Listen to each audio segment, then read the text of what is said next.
Masif dan pengawalnya dikabarkan mengalami kecelakaan mobil di kawasan Situbondo, Jawa Tengah pada Minggu 27 Maret 2022. Kepergiannya itu melakukan pertunjukan musik di Banyuwangi, Jawa Timur.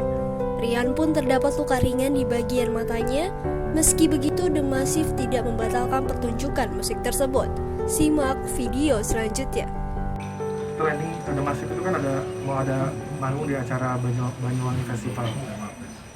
Terus kebetulan memang sebenarnya dari awal saya udah minta ke manajemen untuk udah kita berangkat pagi aja gitu. Tapi entah kenapa ternyata kita berangkatnya harus H-1 dan via Surabaya. Padahal sebenarnya paginya itu ada pesawat ke Banyuwangi langsung. Tapi akhirnya yang dipilih adalah ke Surabaya dulu. Dari Surabaya itu 6 jam perjalanan ke Banyuwangi. Kita delay kan, sempat delay, jadi akhirnya kita baru nyampe Surabaya itu jam 11. Terus sampai jam 11 lanjut ke perjalanan ke Banyuwangi. Itu benar-benar aku masuk mobil tuh langsung tidur karena emang kebetulan sorenya kita manggung di Bekasi, di sebuah kampus gitu. Jadi habis dari manggung ke Bekasi lanjut ke bandara, langsung berangkat ke Surabaya.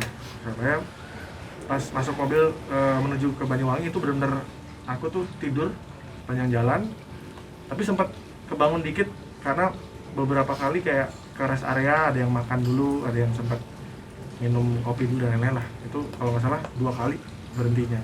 Tapi itu juga aku masih samar-samar. Nah, jadi pas kejadian itu benar-benar semuanya tertidur pulas, benar-benar nggak ada yang bangun sama sekali. Cuma katanya Rama, gitarisku yang di sebelahku itu sempat tayamum, sempat sholat di dalam, sempat di mobil gitu. Nah, habis sholat dia ternyata langsung ketiduran juga. Jadi pas kejadian nabrak itu langsung benar-benar cepet banget kejadiannya. Bunyi kenceng banget. Aku langsung kebangun, tapi tahu-tahu udah kayak kepentok gitu, kepala udah kepentok. Terus ini juga ada bekas di sini, nggak kayak ada, nggak tahu ini kayak kena apa gitu. Ini baru kerasa juga, sama dengkul, sama ini yang agak lumayan. Sebenarnya ini karena waktu pas setelah kejadian tuh bengkaknya justru yang di jidat ini, benar-benar kayak kayak bola tenis lah gitu ya, gede banget gitu. Nah, pas kejadian udah nabrak itu aku langsung turun, bener-bener refleks turun ambil keliangan, refleks ngambilin barang-barang. Jadi tas-tasku tuh aku ambilin semua, HP-HP yang tergeletak aku ambilin. Penyanyi asistenku si Tommy itu dia belum sadar tuh, jadi entah dia pingsan atau apa, atau pas dibangunin tuh kayak dia nggak bisa bangun karena kakinya itu benar-benar nggak bisa gerak saat itu ya. Jadi Wahyu yang duduk di depan, turun, aku turun, Rama di sini udah bocor, udah netes terus gitu. Nggak taunya kaca itu depan sampai belakang, yang sebelah kanan semuanya pecah. Semuanya pecah. Akhirnya kita turun semua, aku pelan-pelan bawain koper-koper, aku turunin semua. Akhirnya ada warga datang, warga Situbondo di situ datang, mereka kasih bantuan. Kita udah di pinggir jalan tuh, duduk di pinggir jalan sambil lemes, benar-benar udah bingung mau ngapain. Sambil nelponin, kebetulan kita tuh yang paling, justru kita yang ditinggal sama rombongan lain. Jadi yang rombongan lain tuh udah bisa dibilang hampir 30 km ninggalin kita. Akhirnya kita telepon, mereka balik lagi. Dari situ saat kejadian itu benar-benar yang aku udah nggak bisa ngapa-ngapain, cuma duduk. Terus minta tolong sama warga di situ, ada es batu nggak? Akhirnya dibawain es batu, aku iniin kompres kepalaku.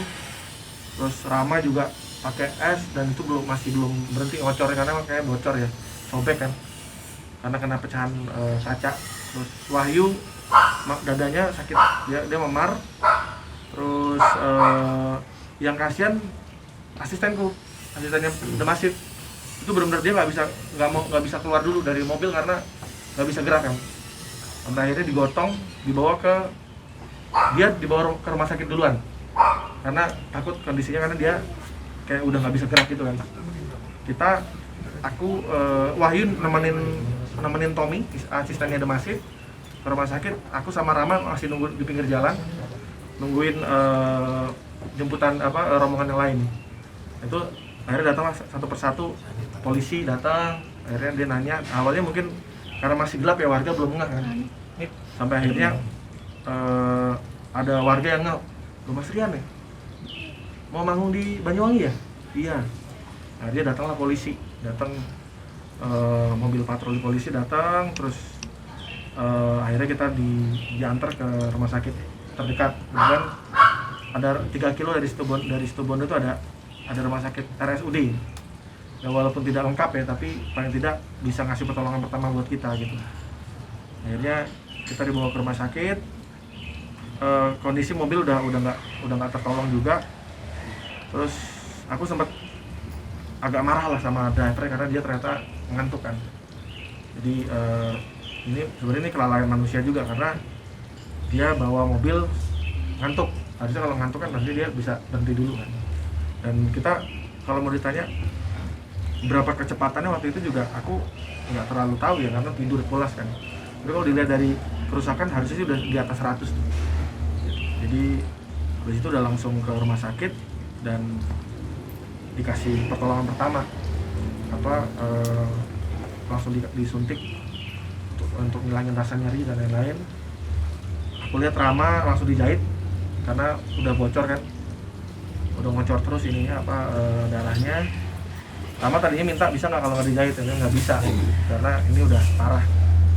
Terus aku akhirnya nunggu giliran untuk di ronsen karena takutnya ada terjadi apa-apa di kepala kan, karena benturannya cukup keras kan. Gitu, akhirnya Wahyu juga akhirnya di ronsen semuanya. Sebenarnya harusnya ada CT scan juga, cuma karena peralatan tidak lengkap di sana akhirnya kita di ronsen dulu gitu. Jadi mungkin setelah ini ya kalau udah sampai Jakarta baru nanti akan ke rumah sakit di sini. Mas Rian, itu sekitar jam berapa ya Mas dan kejadian? Itu jam 4 pagi. Jam 4 Ya, pagi. jadi dan di mobil ada berapa orang? Mobil ada 5 orang, ada driver, ada Wahyu, ada aku sama Rama di tengah, sama Tommy di belakang, dia jagain barang-barang kan, ada tas dan lain-lain. Nah Mas Rian ini kebentur ke mana nih? Ke bangku atau ke Nah mana itu, nih posisinya? aku pokoknya tiba-tiba kayak udah gitu, entah kayaknya dicop ini deh, bangku depanku nih. Oh, Kayaknya ya, atau mungkin kan di sini ada kayak apa ya, yang buat naruh barang itu tuh, kotak, kayak kotak gitu. Oh, yang di tengah, di tengah ya. Mobilnya kan Innova tuh. Hmm. Jadi mungkin tahu-tahu, pokoknya aku cepat banget sih kejadiannya. Benar-benar yang ini juga masih sakit, masih ngilu banget nih di sini. Jadi benar-benar yang langsung ke depan gitu. Dan kebetulan posisi kursiku tuh agak aku giniin kan, karena kan sambil tidur kan. Jadi Tommy juga, asistenku juga kayak terselamatkan karena dia ketahan sama kursiku. Jadi mungkin juga kalau aku misalnya kursinya biasa gitu, mungkin akan lebih ke depan lagi, kebuangnya gitu. Bayu ketika mendengar kabar dari Nah, oh iya, aku langsung telepon. Pertama kali aku telepon adalah istriku. Jadi aku bolak-balik telepon dan belum bangun. karena kan jam 4:16 ditelepon terus sampai aku angkat jam 5:40 ya. aku udah kirim-kirim foto tuh. Akhirnya dia bilang, "Mah, saya kecelakaan." Gitu. Terus aku juga panik dan akhirnya dia minta tolong kamu cek di handphone itu, saya kirim semua, dia bilang gitu. Saya telepon dari jam berapa kamu lihat itu kejadiannya, dia bilang. Ya, akhirnya saya sempat tanya sama di situ ada siapa aja, terus ditunjukin di video call, ada Rama, ada Wahyu, ada Tommy, cuman masih pada shock semua. Intinya saya panik, saya nangis pasti ya. Saya bilang juga jangan diposting dulu lah, aku bilang Iya. gitu kan. Ya. Tapi mungkin namanya istri nggak tahan kali ya, Iya. akhirnya diposting. Iya. Gitu. Terus pagi anak langsung dikasih tahu atau seperti apa? Iya, jadi yang pertama saya ngasih tahu yang nomor 1 dulu. Jadi si Ralia saya bangunin, Ral, papa kecelakaan. Ya, dia langsung nangis, dia histeris. Karena dia pikir kan kecelakaan pesawat. Taunya papanya naik pesawat gitu ke Banyuwangi gitu. Terus ya udah, terus dia nangis. Akhirnya saya minta video call lagi, terus sempat berapa kali nggak angkat karena mungkin dia juga lagi tiduran. Akhirnya dia angkat jam 8 lewat. Dia bilang saya habis disuntik painkiller, dia bilang gitu. Oh ya udah, ini ngobrol dulu deh sama anaknya, dia bilang. apa yang kebayang ketika dikabarkan kecelakaan? Apa yang dibayangkan? Membayangkan apa? Terjadi sesuatu apa pada Mas Rian? membayangkan hal yang tidak ingin saya inginkan sih sebenarnya. Ya, saya udah kebayang hal itu. Sesuatu yang buruk sekali Ya, gitu. sangat buruk. Ya, tapi akhirnya kembali lagi. Makanya kenapa saya posting, saya cantumkan di situ ada ayat di situ doa jika kita sedang mendapat musibah. Makanya itu saya pikir, apa saya posting, saya minta izin dulu Pak, saya mau posting gitu kata Rian. Ya udah nggak apa-apa. Maksudnya hasil ronsen ketika itu apa? Mata? Alhamdulillah sih tidak ada yang retak ya, tidak ada yang tergeser atau retak. Emang benturannya cukup keras kan. Cuma karena baru sekali, jadi mungkin aku perlu lagi cek di sini di Jakarta ya, karena kita nggak tahu kan apa keakuratan ronsen di sana. Karena kan memang namanya juga di daerah kan. Terbatas. Mungkin terbatas gitu, jadi tidak mungkin alatnya tidak selengkap di kota besar gitu. Kalau kemudian bahu merasa masih sakit sampai sekarang, itu efek dari mana? Benturan? Nah itu mungkin karena shock juga ya, karena nahan sesuatu dan lain-lain. Kemarin sih sebenarnya jadi kita nggak ada pilihan gitu, maksudnya kalau kita balik lagi, satu badan masih sakit banget, jadi kita memang udah gue pengennya istirahat dulu deh, kita ke Banyuwangi dulu aja, kita di hotel dulu gitu. Karena sebenarnya malamnya kan kita harus manggung, kita juga udah nggak kepikiran makan nanggung atau tidak gitu. Yang penting gue tidur dulu, gue istirahat, gue minum obat. Gimana caranya? Aku dapat kasur dulu gitu. Sampai akhirnya sampai hotel. Tadinya juga hotel bukan di situ, tadinya kayak di resort gitu. Dan resort itu katanya harus naik ke atas, effort banget lah gitu kalau kita harus di resort itu. Padahal bagus banget katanya. Akhirnya udah di hotel aja yang dekat sama venue gitu. Akhirnya kita dipindahkan ke hotel. Terus nyampe hotel benar-benar tidur, aku langsung dikompres mataku, terus sambil menunggu keputusan dari manajemen apakah kita akan tampil atau tidak gitu.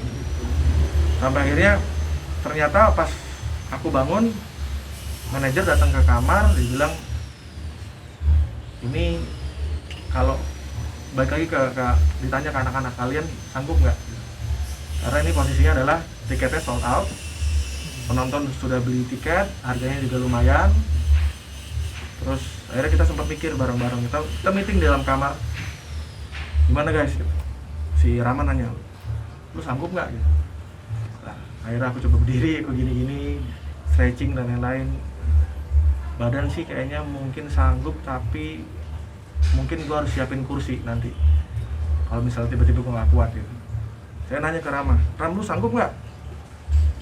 Gue sih kalau ngomongin sanggup sih sebenarnya badan gue lemas, tapi sampai akhirnya kita ngobrol dan kita kayak dari hati ke hati ngobrol, atau kita tetap manggung tapi niatkan ini adalah rasa syukur kita bahwa kita sudah selamat dari kecelakaan ini. Ya udah akhirnya kita mikir, yaudah deh, kita pikir juga penonton udah beli tiket buat nonton The Massive kan, dan mereka benar-benar udah mention banyak banget di menunggu jadi nggak ya, jadi memang mereka karena mungkin udah beli tiket ya. Sampai akhirnya kita memutuskan untuk tampil, tapi kita minta mungkin hanya maksimal hanya 5 lagu gitu.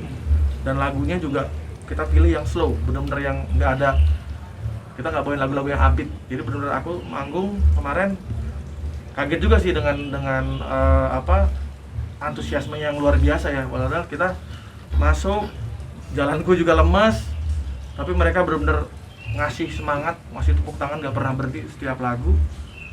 Dan aku berulang kali bilang, mohon maaf kalau kita tidak bisa maksimal manggungnya dan kita tidak bisa manggung banyak lagu gitu.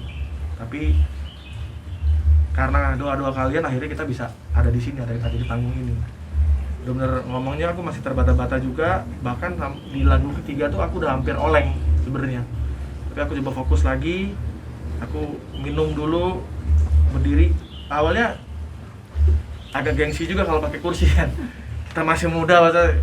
Tapi ya gitulah, kadang-kadang masih muda, jadi kadang suka merasa gue kuat tapi alhamdulillah sampai lagu kelima, lagu terakhir itu Jangan Menyerah. Jadi emang kenapa kita biasanya kan lagu terakhir Cinta Ini Membunuhku, tapi kita balik Jangan Menyerah biar emang ini kayak udah ini biar pas aja. Apa situasinya kan kita nggak boleh nyerah kan. Ya udah di lagu terakhir Jangan Nyerah, penonton juga memaklumi dan alhamdulillah tidak ada yang kecewa sih ya, mungkin kecewanya kita nggak bisa bawain banyak lagu ya, tapi mereka memaklumi karena kita akhirnya mau tampil dengan kondisi yang sebenarnya kalau pakai logika kita nggak bisa manggung kemarin. Apa benar-benar saya jalannya pelan-pelan banget gini, berasanya salah manggung karena kalau nyanyi kan tekanannya beda ya, kita pakai paru-paru, diafragma kan semua sama kepala kan semuanya ini ya nyambung kan, jadi ketika nyanyi itu energinya benar-benar terkuras habis. Jadi setelah manggung tuh benar-benar lemesnya bukan main dan berasa langsung badan tuh sakit semua. Udah selesai manggung dan memang kita juga minta nggak ada foto-foto sama sekali, minta tapi ujung-ujungnya tetap aja foto gitu.